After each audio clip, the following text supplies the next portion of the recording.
Bonjour. La fin de l'année approche avec ses fêtes de Noël et du jour de l'an. Beaucoup de lumière, de décoration, de consommation et d'obligations en vue.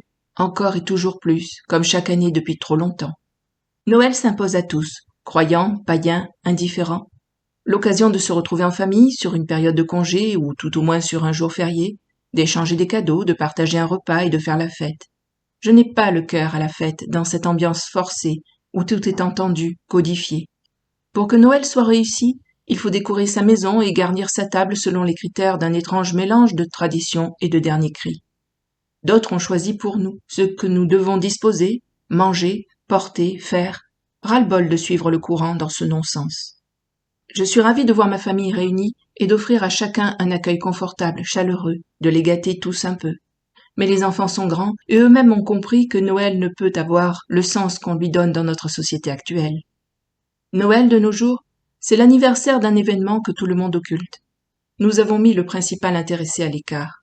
Notre joie est par conséquent vide de sens et factice. Inutile d'échanger des cadeaux si nous refusons le plus grand, le plus beau, le plus important de tous.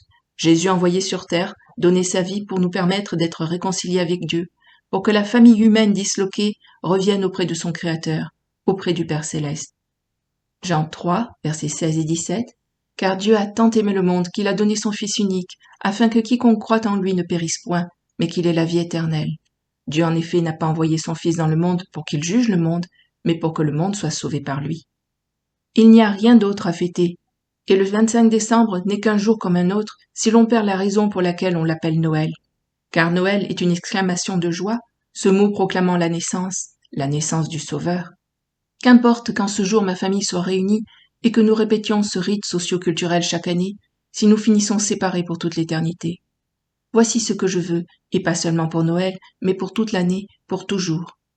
Que nous soyons tous en paix, que rien ne puisse nous séparer, qu'il n'y ait plus ni tension, ni friction, ni division, mais l'unité d'un amour sincère, profond et véritable.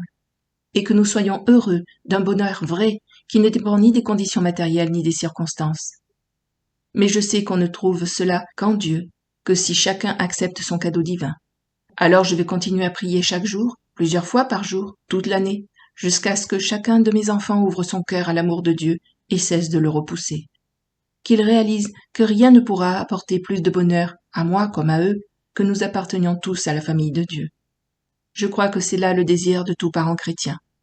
Que Dieu entende nos prières et que nos enfants trouvent assez de courage et d'amour pour accepter de s'engager sur le chemin de la repentance et de la foi. Gardez tous espoir et passez une fin d'année bénie.